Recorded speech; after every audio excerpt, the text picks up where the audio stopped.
This is a program for method overriding where a class executive has a couple of functions.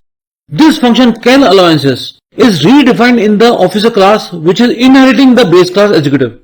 This officer class is inheriting the base class executive, and this function cal allowances is redefined in the officer class. So this is a concept known as overriding. Why it is required, what is the benefit of it, and in what conditions it is very essential to use the method overriding. We'll see to it step by step. So watch the video up till the end. So this is lecture 20 of Python. In this lecture we'll learn about method overriding. This is simple inheritance, right? Now this is the class A which has been inherited by class B. Class A might be having few functions. Let us assume that the class A has a function called area. Now if in class B you redefine a function area with the same type and signature as in the base class, the same type and signature means both the functions have the same number of parameters and their data types should also match, right? So what will happen? Whenever the object of B class will invoke area function, the area function of base class will never be executed. Always the area function of derived class will run. So we can say that the area function of class B has overridden the area function of class A. Let us understand through a code. Now this is the class rect, right? See, it has two functions. One is setRect, which assigns the values to the attributes, right? And this is area function which calculates the area of rectangle, that is multiplication of the two attributes. Now this is a triangle class which is inheriting the rect class. This is a function that the triangle class requires, right? Assigning the values to the attributes. But this area function is not required because for calculating area of triangle you need another formula. The formula is different, right? So you are redefining the same function as in the base class. Exactly the same function is redefined in the derived class. So you can say that this area function is overriding the area function of the base class.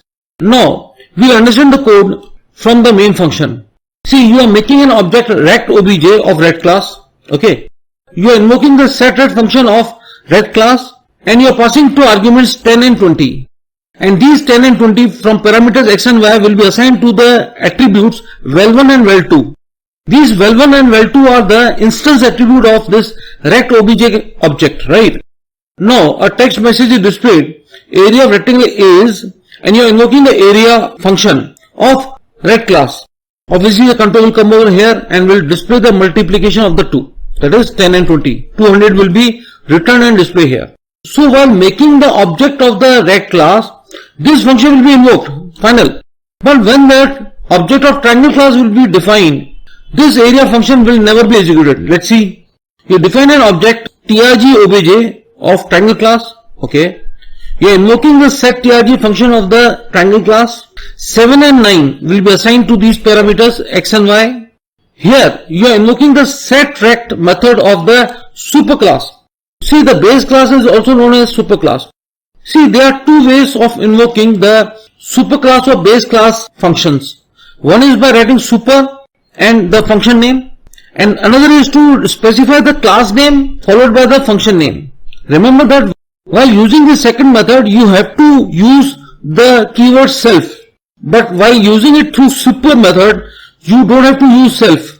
While invoking the base class method by super method, if you define self keyword you will get an error. So this 10 and 20 is assigned to x and y parameters, and from x and y the values will be assigned to the val1 and val2 attributes, and these val1 and val2 attributes are of this trg obj, that is of the triangle object. Okay. After that a text message is displayed, area of triangle is, and this area function is called. Which area function will be invoked? Whether of base class or of the derived class? Obviously of derived class, because this area function has overridden the area function of base class. So control will come over here. Half into 7 into 9 will be computed and displayed. Okay. Let us run this program. Area of rectangle is 200 because 10 into 20 is 200. Area of triangle is 31.5 because half into 7 into 9 is 31.5 only. See, I'll comment out this one, super, and I will invoke the base class function by specifying the class name. Remember that I have to use the keyword self. Now let us run it. See, answer will be same. This method overriding is not using constructors. A small change will make it a method overriding example with constructors. See, this is a red class with a parameterized constructor which is assigning the values to the attributes val1 and val2. This is the area function. Area function is overridden. Triangle class has the parameterized constructor which is invoking the parameterized constructor of the superclass, that is of the red class, to assign the values to the val1 and val2 attributes. Let us understand properly from the main function. You are making an object rect obj of red class. Here there are two arguments 10 and 20. So obviously the compiler will look for a parameterized constructor having two parameters. So control will come over here. This 10 and 20 will be assigned to these x and y parameters. I hope you have seen my previous lecture which explains classes, default constructor and parameterized constructor. If you haven't seen that, I am providing you the link of the complete playlist of videos. Please do watch that video, then it will become very easy for you to understand this lecture. So these values 10 and 20 will be assigned to the val1 and val2 attributes of the rect obj object. On the screen you get a message area of rectangle is, and area function is called of the rect class. Control will come over here. Multiplication of 10 and 20 will be returned and displayed here. You are making an object trg obj of triangle class. Compiler will look for a parameterized constructor. Control will come over here. This is the parameterized constructor of the triangle class. Here you are invoking the parameterized constructor of the superclass. That is, control will come and you are passing these parameters x and y along with it. So the parameterized constructor of the superclass is this one. So the values 7 and 9 through these parameters x and y will be assigned to the val1 and val2 attributes of the trg obj object. Here a message is displayed area of triangle is, and you are invoking area function. Obviously this area function of triangle class will be executed because it is overriding the area function of the red class. Formula half into 7 into 9 will be computed and the result will be returned and displayed here. Let us copy it. It is exactly the same. The only thing is that parameterized constructor is used. Output will also be the same as in the earlier program. This is real life example. You have made one class executive, right? And executive class has a default constructor which is asking the user to enter code name and basic salary. See, in this executive you are calculating certain allowances. Like one is CCA allowance, another HRA allowance, and this is gross salary. CCA is city compensatory allowance. Every city is a type. City type A, city type B, and accordingly there are expenses of those cities. So the employees are given certain allowances, CC allowance, right? And let us assume that the executive gets the CC allowance as 20% of its basic salary. Let us assume that the executive gets 10% of its basic salary as the HRA, house rent allowance, and gross salary is the sum of basic salary, CCA and HRA. But does the officer also get the same percentage of allowances? No. See, this is the officer class which is inheriting the executive class. This executive class has three functions. One is your default constructor which takes code name and salary. Officer class is happy with this default constructor because code name and salary will be entered for the officer also. These cal allowances will be redefined in the officer class because the percentage of allowances is different for the officer, right? This emp info is a function which is only displaying the result.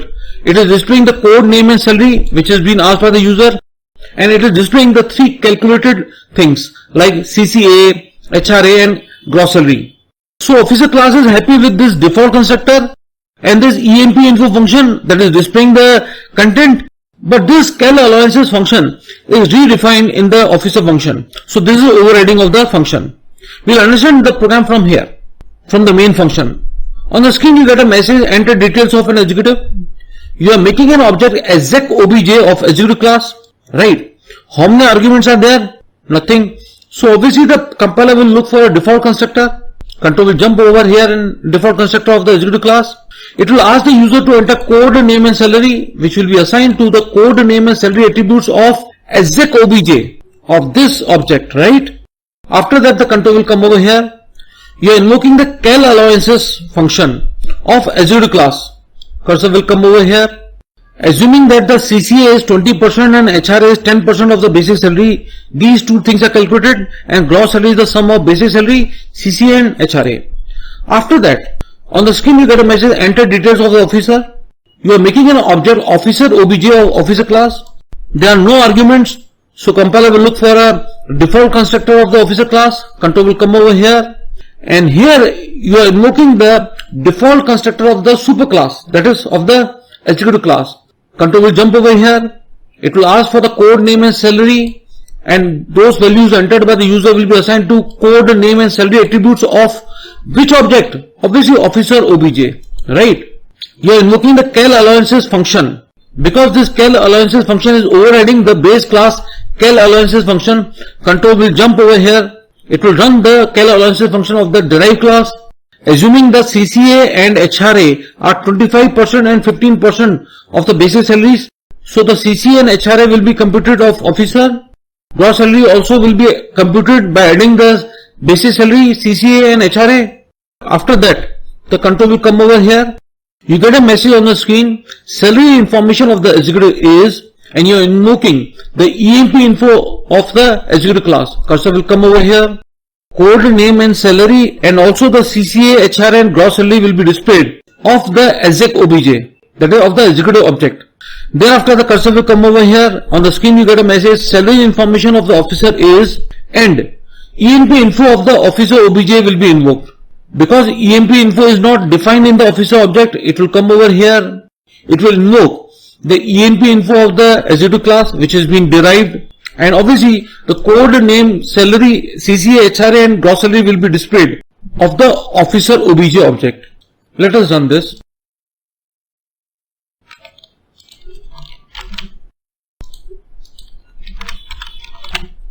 Running it. It is asking me to enter the details of the executive. I'll enter employee code is 101, employee name is Bintu, and the salary I'm entering, just to understand, 1000 rupees.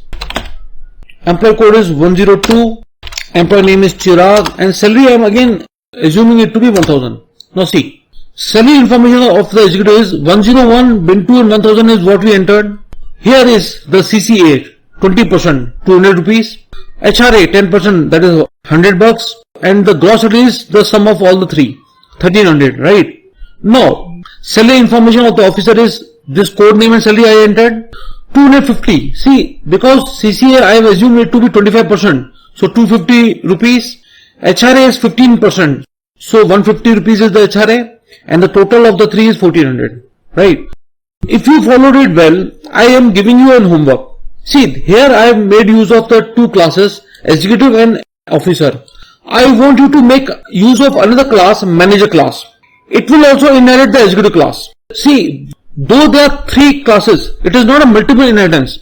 You are creating manager class which will inherit the base class executive only. So it is simple inheritance only. What you have to do is that you have to override this cal allowances, and you have to make the CCA 30% and HRA as 20%, and you have to display. Simple, very simple. I just want to see whether you are able to do that or not. One more homework I am giving you, that create a class science which has a default constructor asking the user to enter roll number name. Student data is a function in the science class. This student data function will ask the user to enter physics and math marks. And this science class has a function student info which will display roll number, name, physics and math marks, right? Now, there's a arts class which inherits the science class. Arts class is happy with the roll number and name, but the student data has to be overridden, because in arts, the subjects are history and pol science. And the student info will also be overridden, because you don't want to display physics and math marks. You want to display roll number, name and history and pol science marks. Got it? So this is why I am giving you homework. If you are able to do this homework, inform me in the comment box. If you followed this lecture, subscribe to my channel, share the video with your friends, and do write your comments. Thanks for watching the video. Have a nice day.